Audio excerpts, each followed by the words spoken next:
এখন আমি তোমাদের সাথে যে টপিকটা নিয়ে আলোচনা করব সেটা হচ্ছে ট্যাগ কোয়েশ্চেন। ট্যাগ কোয়েশ্চেনের মোট আমরা 14টা রুলস দেখব। আশা করা যাচ্ছে যে এই 14টা রুলস যদি তোমরা ভালো মতো শিখতে পারো, তোমরা বিগত বছরের যে কোনো বোর্ড কোয়েশ্চেন ইজিলি সলভ করতে পারবা। তোমাদের আর কোনো রুলস পড়তে হবে না, আর কোনো ভিডিও দেখতে হবে না, ঠিক আছে? সো ভিডিওটা শুরু থেকে শেষ পর্যন্ত ভালোভাবে দেখবা, ঠিক আছে? সো ট্যাগ কোয়েশ্চেন তোমাদের 5 মার্কসের জন্য আসবে, ঠিক আছে? 5 মার্কের জন্য আসবে। ট্যাগ কোয়েশ্চেন জিনিসটা কি সেটা আমরা আগে একটু দেখি। ট্যাগ কোয়েশ্চেন কোন সেন্টেন্সের সত্যতা যাচাইয়ের উদ্দেশ্যে এর শেষে যে ছোট প্রশ্ন যোগ করা হয় তাকে ট্যাগ কোয়েশ্চেন বলে।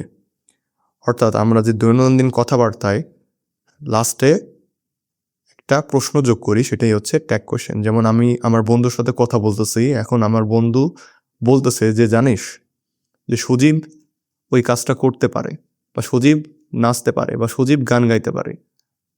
সো ও শেষে একটা প্রশ্ন যোগ করে দিয়েছে, আসলে কি পারে? ও আমাকে বলতেছে যে সজীব গান গাইতে পারে বা সজীব নাচতে পারে। ও লাস্টে একটা কোশ্চেন যোগ করে দিচ্ছে যে কি আসলে কি পারে, এর সত্যতা যাচাইয়ের জন্য, ঠিক আছে? এই যে সে ওই স্টেটমেন্টের ওই কথাটার সত্যতা যাচাইয়ের জন্য যে লাস্টে একটা কোয়েশ্চেন যোগ করে দিচ্ছে সেটাই হচ্ছে ট্যাগ কোয়েশ্চেন, ঠিক আছে? সো ট্যাগ কোয়েশ্চেন কি বোঝা গেল? কোনো সেন্টেন্সের সত্যতা যাচাইয়ের উদ্দেশ্যে এর শেষে যে ছোট প্রশ্ন যোগ করা হয় তাকেই ট্যাগ কোয়েশ্চেন বলে। যেমন উদাহরণ দেখি আমরা, শি ক্যান ডু ইট, সে এটা করতে পারে। কান শি, তাই না? তো এই যে লাস্টে একটা প্রশ্ন করা হচ্ছে যে কান শি বা তাই না, এটাই হচ্ছে ট্যাগ কোয়েশ্চেন। এর সত্যতা যাচাইয়ের উদ্দেশ্যে যে সে আসলে করতে পারে কিনা এটা যাচাইয়ের উদ্দেশ্যে যে লাস্টে একটা কোশ্চেন যোগ করা হচ্ছে এটাই হচ্ছে ট্যাগ কোয়েশ্চেন। আরেকটা দেখো, he is not a liar, সে মিথ্যাবাদী নয়। ইজ হি, তাই তো? লাস্টে যে সে মিথ্যাবাদী নয় এটাকে জাস্টিফাই করার জন্য এই লাস্টে যে আরেকটা কোশ্চেন অ্যাড করা হচ্ছে সত্যতা যাচাইয়ের উদ্দেশ্যে সেটাই হচ্ছে ট্যাগ কোশ্চেন। এই ইজ হি হচ্ছে ট্যাগ কোশ্চেন। সো এবার দেখো যে আমাদের প্রশ্নে পরীক্ষায় কিভাবে স্যাররা আমাদের ট্যাগ কোশ্চেন দিবে, আমরা কিভাবে অ্যান্সার করব। স্যাররা এই অংশটুক দিয়ে দিবে, কমার বাম পাশের অংশটুক স্যাররা দিয়ে দিবে, আমাদের ডান পাশের অংশটুক অ্যান্সার করতে হবে। অর্থাৎ এই কমার বাম পাশের যে অংশটুক আছে এখানে একটা স্যাররা সেন্টেন্স দেবে, এই সেন্টেন্সের উপর ভিত্তি করে আমাদেরকে অক্সিলারি ভার্ব আনতে হবে একটা, এবং সেই সাথে একটা সাবজেক্টিভ প্রোনাউন আনতে হবে, এবং লাস্টে প্রশ্নবোধক চিহ্ন। এখন সাবজেক্টিভ প্রোনাউন কি? যে সকল প্রোনাউন সাবজেক্ট হিসেবে ব্যবহৃত হয় সেগুলোই হচ্ছে সাবজেক্টিভ প্রোনাউন। যেমন আই, উই, শি, হি, ইট, এগুলো হচ্ছে সাবজেক্টিভ প্রোনাউন, কারণ এগুলো সাবজেক্ট হিসেবে বসতে পারে। আমি যদি বলি দেম, দেম কি সাবজেক্ট হিসেবে বসতে পারে? অবশ্যই না। দেম হয় অবজেক্ট হিসেবে বসে, তার মানে এটা হচ্ছে অবজেক্টিভ প্রোনাউন। আমি যদি বলি হিম, এটা কি সাবজেক্ট হিসেবে বসতে পারে? অবশ্যই না। হিম বসে অবজেক্ট হিসেবে, হি বসে সাবজেক্ট হিসেবে, তার মানে হি হচ্ছে সাবজেক্টিভ প্রোনাউন। একইভাবে হার, হার হচ্ছে অবজেক্টিভ প্রোনাউন, শি হচ্ছে সাবজেক্টিভ প্রোনাউন, কারণ শি বসে সাবজেক্ট হিসেবে। হার কখনো সাবজেক্ট হিসেবে বসতে পারে না, হার বসে অবজেক্ট হিসেবে, ঠিক আছে? এইভাবে। সো এই সাবজেক্টিভ প্রোনাউনগুলো আমাদের একটু দেখতে হবে, ঠিক আছে? সো সাবজেক্টিভ প্রোনাউন কি বোঝা গেল? সো স্যাররা আমাদের কোশ্চেনে একটা সেন্টেন্স দিয়ে দিবে এবং বলবে এটাকে ট্যাগ কোশ্চেন করো। সো এই কোশ্চেনটা আমাদের করার জন্য প্রথমে এই সেন্টেন্সটা তুলতে হবে, তারপরে কমা দিতে হবে, তারপরে এই সেন্টেন্স থেকে অক্সিলারি ভার্ব আনতে হবে, কীভাবে আনবো ওটা আমরা পরবর্তীতে দেখব, এবং তারপরে সাবজেক্টিভ প্রোনাউন বসাইতে হবে, এবং তারপরে প্রশ্নবোধক চিহ্ন। কারণ সাবজেক্টিভ প্রোনাউন কি এটা তো বোঝা গেল। আচ্ছা, এবার ট্যাগ কোশ্চেনের স্ট্রাকচার হচ্ছে এটা, ঠিক আছে? এভাবে আমাদেরকে অ্যান্সার করতে হবে। এখন ট্যাগ কোশ্চেন গঠন করতে হলে আমাদেরকে 4টা জিনিস অবশ্যই মাথায় রাখতে হবে। কি কি? দেখো, লেফট সাইড অ্যাফার্মেটিভ হলে রাইট সাইড হবে নেগেটিভ। লেফট সাইড অর্থাৎ স্যারও যে অংশটা দিয়ে দিবে সেটা যদি অ্যাফার্মেটিভ হয় অর্থাৎ হাঁ বোধক হয়, তাহলে আমাদের ট্যাগ কোশ্চেন গঠন করতে হবে, অর্থাৎ রাইট সাইড করতে হবে নেগেটিভে বা না বোধকে, ঠিক আছে? আবার লেফট সাইড যদি নেগেটিভ স্যাররা দিয়ে দেয় তাহলে আমাদের রাইট সাইড করতে হবে অ্যাফার্মেটিভে, মানে উল্টাটা, ঠিক আছে? সো আমরা যদি এখানে এক্সাম্পল দেখি, দেখো, শি ক্যান ডু ইট, এখানে স্যাররা দিছে সে কাজটি করতে পারে, সে এটা করতে পারে। তাহলে আমাদের স্যাররা যেহেতু অ্যাফার্মেটিভে দিচ্ছে আমাদের অ্যান্সার করতে হবে নেগেটিভে, তাহলে কান্ট শি, এখানে আমাদেরকে নেগেটিভে অ্যান্সার করতে হবে।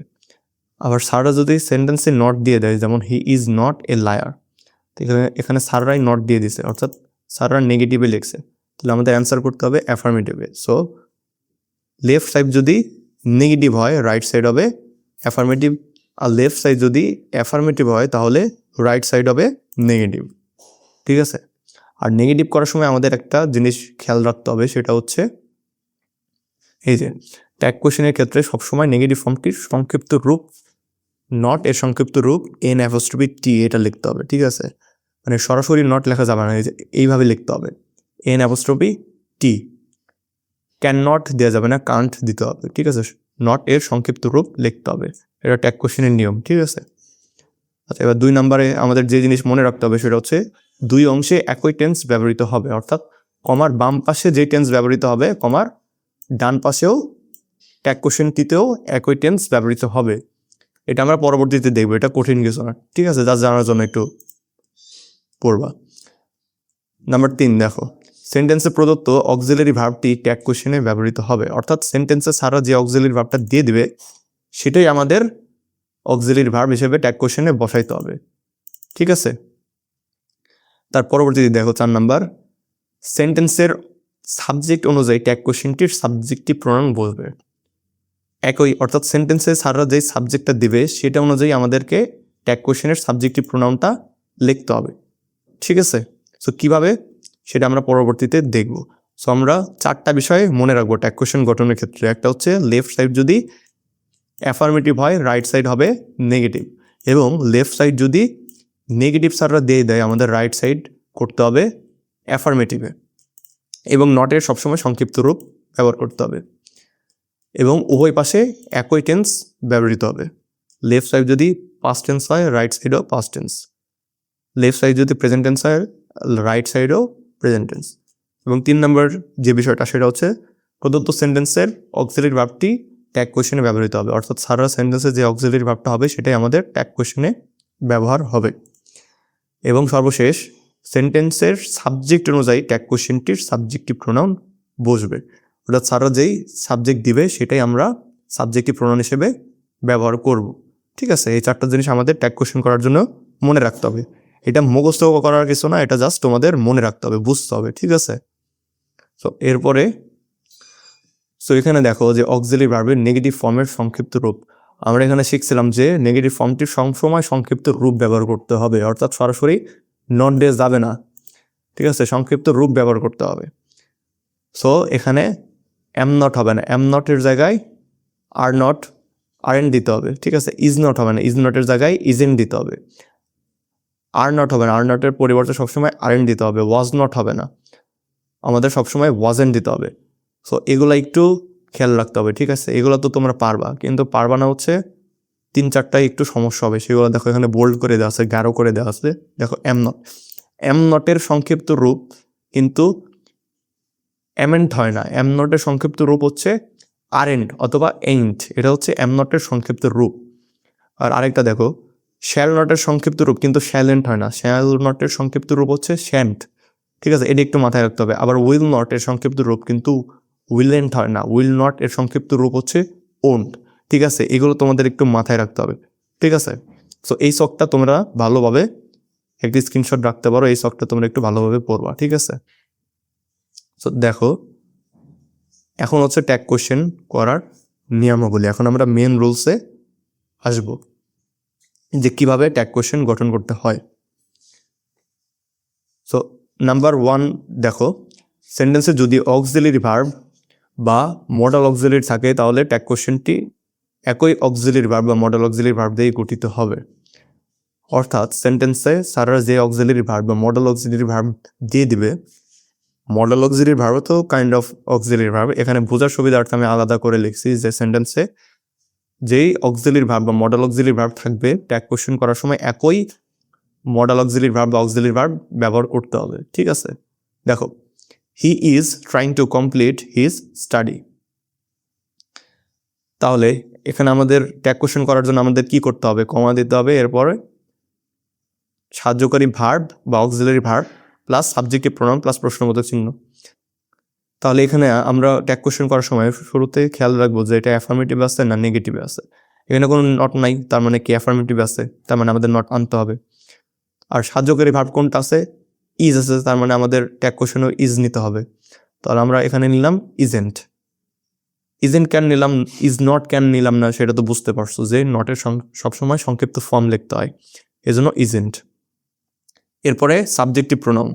তাহলে সাবজেক্টিভ প্রোনাউন আমরা কোথায় পাবো? এই সেন্টেন্সে পাবো। এই সেন্টেন্সে যে সাবজেক্ট আছে সেটা থেকে আমাদেরকে সাবজেক্টিভ প্রোনাউন লিখতে হবে। তাহলে হি এর সাবজেক্টিভ প্রোনাউন তো হি হয়, হি তো সাবজেক্ট হিসেবে বসে, তাহলে এখানে হি বসবে। তাহলে ইজেন্ট হি, আর লাস্টে প্রশ্নবোধক চিহ্ন, ট্যাগ কোশ্চেন শেষ। সো এটাই বলছে যে সেন্টেন্সে যে auxiliary verb, model auxiliary verb থাকে, ট্যাগ কোশ্চেন করার সময় ওই একই অক্সিলারি ভার্ব বা মডেল অক্সিলারি ভার্ব নিয়েই গঠিত হবে, ঠিক আছে। এরপর এটা দেখো যে শি ক্যান হেল্প মি। এখানে শি ক্যান হেল্প মি, এটা কিন্তু অ্যাফার্মেটিভ আছে, এখানে নেগেটিভ নাই, তার মানে আমাদের ট্যাগ কোশ্চেন করতে হবে নেগেটিভে। আর এখানে ক্যান কি? Modal auxiliary verb, auxiliary verb হিসেবে আমাদের ক্যানই নিতে হবে। তাহলে এখানে ক্যান্ট আমরা দিলাম, এরপরে শি এর সাবজেক্টিভ ফর্ম কি? শি, তাহলে এখানে হবে হচ্ছে ক্যান্ট শি। ইজি, ঠিক আছে, she can help me, can't she, লাস্টে প্রশ্নবোধক চিহ্ন দিয়ে দেবো, তাহলে আমাদের অ্যান্সার করা শেষ। আচ্ছা দেখো এরপরে we ought to give him books.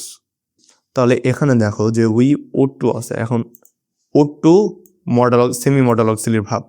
আমরা জানি কি কি মডেল অক্সিলারি ভার্ব কি কি? Can, could, shall, should, will, would, may, might, must, need, dare, ought to. তাহলে ought to modal auxiliary verb. তাহলে এখানে যেহেতু মডেল অক্সিলারি ভার্ব আছে, এটাই আমাদের ট্যাগ কোশ্চেনে ব্যবহার করতে হবে। ওড টু তো এখানে আমাদের লেখা যাবে না, কারণ এখানে অ্যাফার্মেটিভ আছে, তার মানে আমাদের এখানে নেগেটিভে লিখতে হবে। তার মানে এখানে ওটেন্ট উই, উই এর সাবজেক্টিভ ফর্ম তো উই হয়, তাহলে এখানে ওটেন্ট উই, অ্যান্সার করা শেষ। এবার 2 নাম্বার রুলস দেখো, সেন্টেন্সে অক্সিলারি ভার্ব বা মডেল অক্সিলারি ভার্ব না থাকলে কি করতে হবে, কিভাবে আমরা ট্যাগ কোশ্চেন গঠন করব। সো সেটা দেখো, সেন্টেন্সে অক্সিলারি ভার্ব বা মডেল অক্সিলারি ভার্ব যদি না থাকে, তাহলে টেন্স ও পার্সন অনুযায়ী ডু, ডাজ, ডিড ব্যবহার করতে হয়।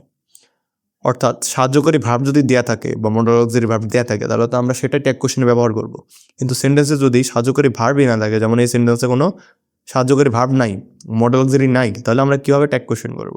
তো সেক্ষেত্রে ট্যাগ কোশ্চেন করার জন্য টেন্স ও পার্সন অনুযায়ী ডু, ডাজ, ডিড এই তিনটার একটা ব্যবহার করতে হয়। তাহলে কখন ডু ব্যবহার করব, কখন ডাজ ব্যবহার করব, কখন ডি ব্যবহার করব? তো এই ক্ষেত্রে প্রেজেন্ট টেন্সের ক্ষেত্রে ডু অথবা ডাজ ব্যবহার করতে হবে এবং পাস্ট টেন্সের ক্ষেত্রে ডিড ব্যবহার করতে হয়। তাহলে প্রেজেন্ট টেন্সের ক্ষেত্রে ডু অথবা ডাজ ব্যবহার হবে, তাহলে কখন ডু হবে, কখন ডাজ ব্যবহার হবে, এটা আমরা কিভাবে বুঝবো? সবসময় মনে রাখবো যে প্রেজেন্ট টেন্সে যদি subject third person singular number হয়, থার্ড পারসন সিঙ্গুলার নাম্বার কোনগুলো? যেমন হাসান, ফাহিম, হি, সি, ইট, এটসেট্রা, এগুলো হচ্ছে third person singular number. So present টেন্সের ক্ষেত্রে যদি subject third person singular number হয়, তাহলে হবে ডাজ, আর বাকি সব ক্ষেত্রে ডু ব্যবহৃত হবে। আর পাস্ট টেন্সের ক্ষেত্রে তো ঝামেলা নাই, পাস্ট টেন্সের ক্ষেত্রে একটাই ব্যবহৃত হবে, সেটা হচ্ছে ডিড, ঠিক আছে। সো উদাহরণ দেখো, তাহলে আরো ক্লিয়ার হয়ে যাবে। দেখো, আই লাইক গার্ডেনিং। তাহলে এখানে তো সাহায্যকারী ভার্ব নাই, কিন্তু আমরা ট্যাগ কোশ্চেনের স্ট্রাকচারে কি পড়ছিলাম যে অক্সিলারি ভার্ব আনতে হবে একটা, এবং প্লাস সাবজেক্টিভ প্রোনাউন বসবে, প্লাস প্রশ্নবোধক চিহ্ন। তো এখানে তো স্যাররা সাহায্যকারী ভার্বই দেয় নাই, মডেল অক্সিলারি দেয় নাই, তাহলে আমরা কিভাবে ট্যাগ কোশ্চেন করব? তো এই ক্ষেত্রে আমাদের আনতে হবে ডু, ডাজ, ডিডের যে কোনো একটা। তাহলে প্রেজেন্ট টেন্সের ক্ষেত্রে ডু অথবা ডাজ, এবং পাস্ট টেন্সের ক্ষেত্রে ডিড। তাহলে এখানে আই লাইক গার্ডেনিং, এটা কোন টেন্সে আছে? এখানে তো পাস্ট টেন্সের কোনো চিহ্ন নাই, তার মানে এটা প্রেজেন্ট টেন্সে আছে। আর প্রেজেন্ট টেন্সে থাকলে ডু অথবা ডাজ এর যে কোনো একটা আসবে। তো এখানে সাবজেক্ট কি আছে? সাবজেক্ট আই আছে। আই কোন person? I first person. So I যেহেতু থার্ড পারসন সিঙ্গুলার নাম্বার না, তাহলে আমরা এখানে আনবো হচ্ছে ডু, ঠিক আছে। সো এখানে যেহেতু অ্যাফার্মেটিভ আছে, তাহলে আমরা এখানে নট বসাবো ডুর সাথে। Sorry, don't I, I like gardening, don't I দিয়ে প্রশ্নবোধক চিহ্ন, তাহলে অ্যান্সার করে আমাদের শেষ। তারপরে এটা দেখো, হি প্র্যাকটিসেস ইংলিশ রেগুলারলি। তাহলে দেখো, হি প্র্যাকটিসেস ইংলিশ রেগুলারলি, এখানেও সাহায্যকারী ভার্ব নাই, মডেল অক্সিলারি ভার্ব নাই, তার মানে কি ডু, ডাজ, ডিড এই যে কোনো একটা আনতে হবে এই তিনটার। তাহলে এটা যেহেতু প্রেজেন্ট টেন্স আছে, তার মানে কি ডু অথবা ডাজ এর যে কোনো একটা আসবে। তাহলে এখন subject third person singular number আসলে আমাদের আনতে হবে ডাজ, বাকি সব ক্ষেত্রে ডু। এখানে হি কোন person? Third person singular number, he third person singular number, তার মানে এখানে আমাদের আনতে হবে ডাজ। আর এটা যেহেতু অ্যাফার্মেটিভ আছে, এই জন্য আমাদের আনতে হবে কি? নট আনতে হবে, তার মানে ডাজেন্ট হি। হি এর সাবজেক্টিভ প্রোনাউন হি হয়, ঠিক আছে। সো ডাজেন্ট হি, অ্যান্সার শেষ। সো এরপর এটা দেখো, দে ফিনিশ দ্য প্রজেক্ট। তাহলে দে ফিনিশ দ্য প্রজেক্ট, এখানে কোন টেন্সে আছে? পাস্ট টেন্সে। যে ফিনিশড ভার্ব দেখে আমরা চিনতে পারলাম যে এটা পাস্ট টেন্সে আছে, V2 দেওয়া আছে, পাস্ট ফর্ম দেওয়া আছে ভার্বের, তার মানে এটা কি পাস্ট টেন্সে আছে। পাস্ট টেন্সে থাকলে তো আমাদের টেনশন নাই, পাস্ট টেন্সের ক্ষেত্রে আমরা আনবো হচ্ছে ডিড। সো এখানে যেহেতু অক্সিলারি ভার্ব বা মডেল অক্সিলারি ভার্ব নাই, আর যেহেতু সেন্টেন্সটা পাস্ট টেন্সে আছে, তাহলে আমাদের আনতে হবে ডিড। ডু ডাজ তো আনা যাবে না, আমাদের আনতে হবে did. So they finish the project, এখানে আনতে হবে did not they, didn't they. এখন 3 নম্বর রুলসটা দেখো, যে ট্যাগ কোয়েশ্চেনে সাবজেক্টিভ প্রোনাউন ব্যবহারের নিয়ম।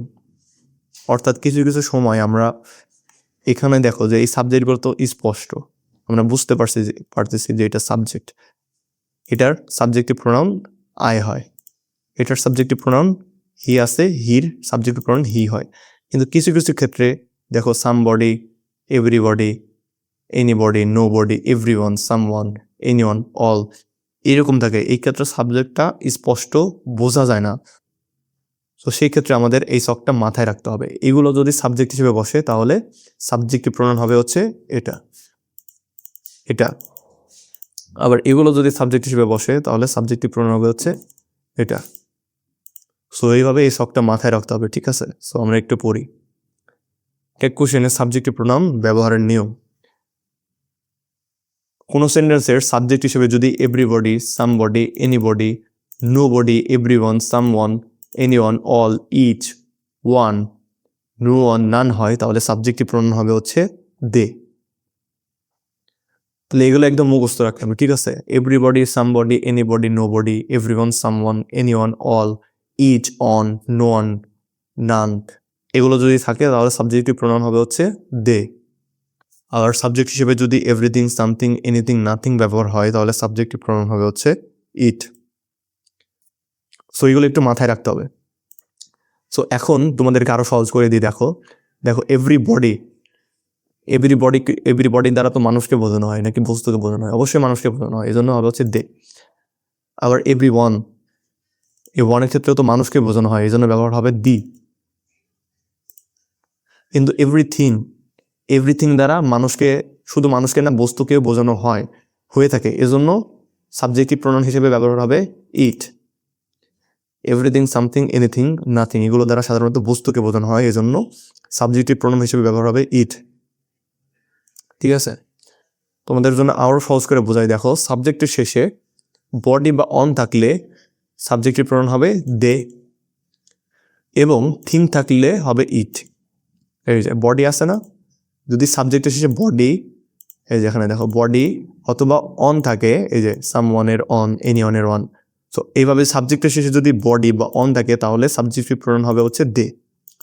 আর সাবজেক্টের শেষে যদি থিং থাকে তাহলে এরকম থিং, এই যে লাস্টে থিং আছে না, এনিথিং এর লাস্টে থিং, নাথিং এর লাস্টে থিং, এরকম সাবজেক্টের শেষে যদি থিং থাকে তাহলে সাবজেক্টিভ প্রোনাউন হবে হচ্ছে ইট।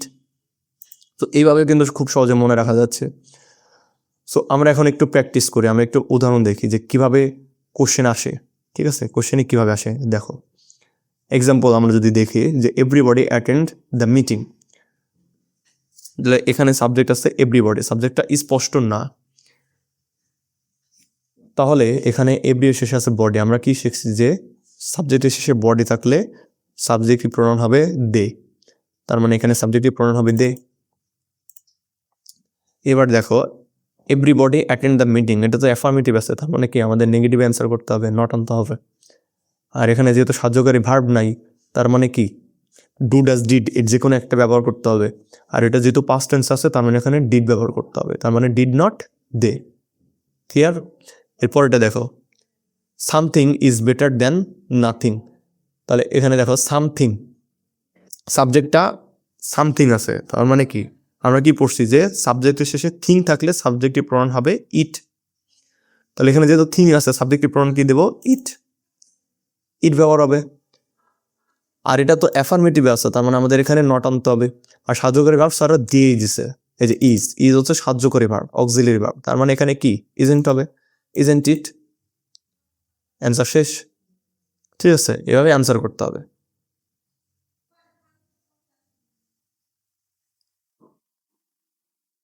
এবার আমরা পরেরটা দেখি।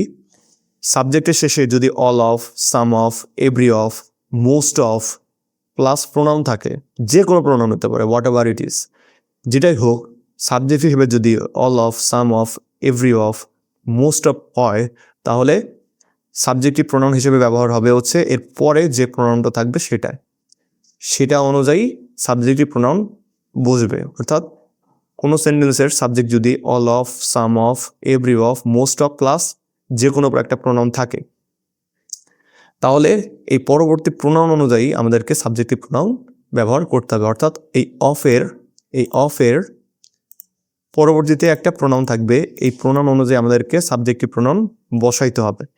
ঠিক আছে, সো আমরা এখন এক্সাম্পল দেখি। সো এখানে সাবজেক্ট হিসেবে কি বসছে? Many of.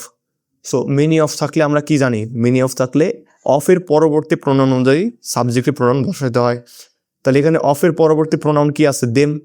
সো দেম তো অবজেক্টিভ প্রোনাউন, তার মানে এখানে দে বসাইতে হবে। দেমের সাবজেক্টিভ প্রোনাউন দে বসাইতে হবে। ঠিক আছে, এরপরটা দেখো, most of us attend the meeting.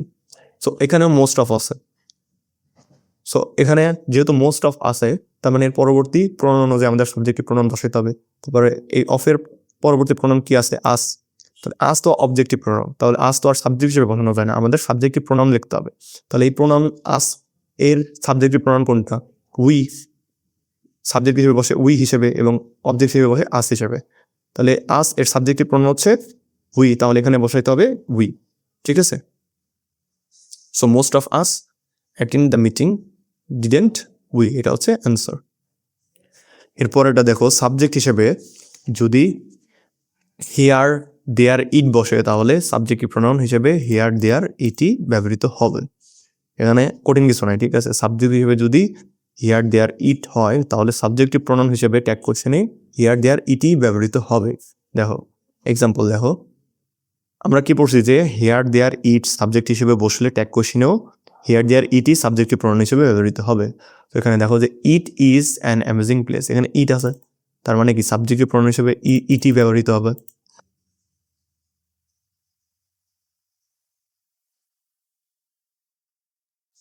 আচ্ছা, এরপরেটা দেখো, সাবজেক্ট হিসেবে যদি ভার্ব প্লাস আইএনজি থাকে, যেমন স্পিকিং, রিডিং, রাইটিং, ওয়াকিং, যে কোনো ভার্বের সাথে যদি আইএনজি থাকে, তাহলে সাবজেক্টিভ প্রোনাউন হিসেবে ব্যবহার করতে হবে হচ্ছে ইট। ঠিক আছে, চলো এক্সাম্পল দেখা যাক।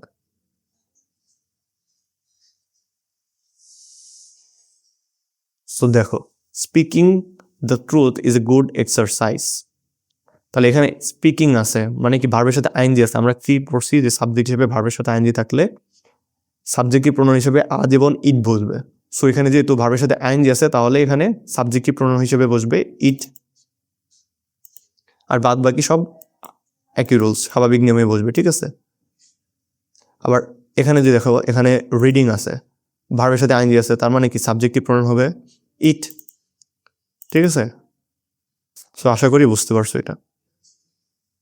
তো এরপরেটা দেখো, সাবজেক্ট হিসেবে যদি দিস অথবা দ্যাট বসে, তাহলে সাবজেক্টিভ প্রোনাউন হবে ইট। আর সাবজেক্ট হিসেবে যদি দিস অথবা দোজ থাকে, তাহলে সাবজেক্টিভ প্রোনাউন হবে দে। দেখো এই দুটো রিলেটেড। ঠিক আছে, এই জন্য একসাথে পড়াবো এই দুইটা। দেখো, দিস মানে কি? এটা। দিস মানে একটা বস্তুকে বোঝায় সাধারণত, এবং দিস মানে হচ্ছে এটা। আর দিস মানে হচ্ছে এইগুলো, মানে দিস এর প্লুরাল ফর্ম হচ্ছে দিস। আবার দ্যাট মানে হচ্ছে ওটা। আর দোজ মানে হচ্ছে ওগুলো। দ্যাট এর প্লুরাল ফর্ম হচ্ছে দোজ। ঠিক আছে, সো সাবজেক্ট হিসেবে যদি দিস অথবা দ্যাট থাকে, তাহলে সাবজেক্টিভ প্রোনাউন হবে হচ্ছে ইট। আর সাবজেক্ট হিসেবে যদি দিস অথবা দোজ থাকে, তাহলে সাবজেক্টিভ প্রোনাউন হবে হচ্ছে দে। ঠিক আছে, সো আমরা এক্সাম্পল দেখি। This is a shirt, isn't it? এই যে দিস আছে, আমরা কি শিখছি যে দিস যদি সাবজেক্ট হিসেবে বসে, তাহলে সাবজেক্টিভ প্রোনাউন হবে ইট। তাহলে দিস এর সাবজেক্টিভ প্রোনাউন হবে ইট, আর বাদ বাকি সব আগের নিয়মে। আবার দেখো, সাবজেক্ট যদি দিস আছে এখানে, আবার এখানে সাবজেক্ট হিসেবে দিস ব্যবহার হয়েছে, তার মানে কি সাবজেক্টিভ প্রোনাউন হবে দে, আর বাদ বাকি সব আগের নিয়মেই ব্যবহার হবে। ঠিক আছে, এখানে দেখো সাবজেক্ট হিসেবে আছে হচ্ছে দ্যাট। আমরা কি শিখছি? দ্যাট থাকলে সাবজেক্টিভ প্রনাউন হবে হচ্ছে ইট, আর বাদ বাকি সব আগের নিয়ম। আবার দেখো দোজ আছে সাবজেক্ট হিসেবে, দোজ থাকলে কি হবে? দে। দোজ থাকলে সাবজেক্টিভ প্রনাউন হিসেবে বসবে দে, আর বাদ বাকি সব আগের নিয়মে বসবে, ঠিক আছে?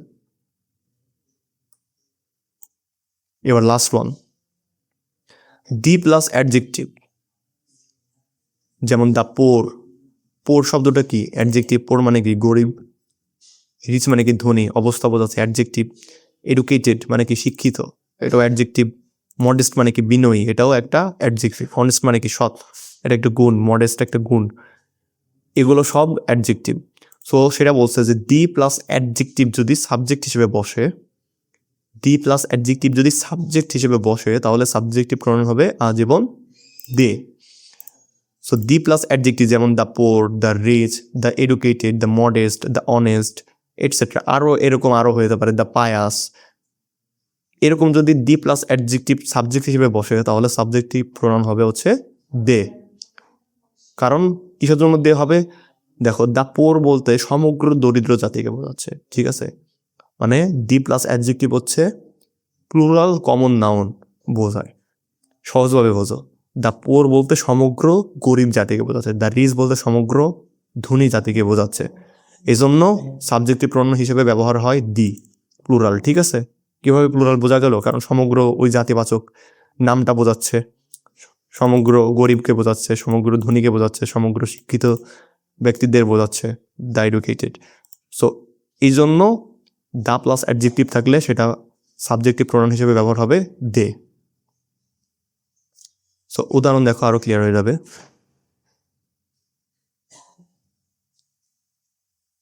দেখো the modest always respect their superiors. So এখানে দেখো দ্য প্লাস অ্যাডজেক্টিভ আছে, মডেস্ট কি একটা adjective. So the plus adjective থাকলে আমরা জানি কি যে সাবজেক্টিভ প্রনাউন হিসেবে ব্যবহার হয় দে।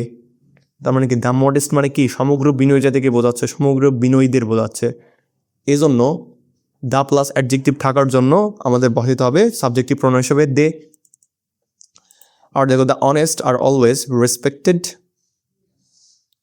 সো এখানে দ্য অনেস্ট আছে, দ্য অনেস্ট বলতে সমগ্র সৎ ব্যক্তিদেরকে বোঝাচ্ছে, এজন্য সাবজেক্টিভ প্রনাউন হিসেবে ব্যবহার হবে দে। আর বাদ বাকি আরেন্ট, আর আরেন্ট এটা আগের নিয়মেই ব্যবহার হবে, ঠিক আছে?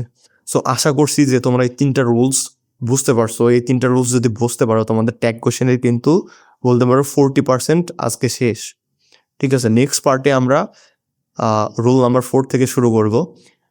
আশা করতেছি যে তোমরা এই তিনটা রুলস বুঝতে পারছো। যদি কোনো কোশ্চেন থাকে তোমরা অবশ্যই কমেন্টে জানাবা, ইনশাল্লাহ আমি এগুলো সলভ করার, তোমাদের সমস্যা সলভ করার চেষ্টা করব। সো আজকের মধ্যে এই পর্যন্ত, আল্লাহ হাফেজ।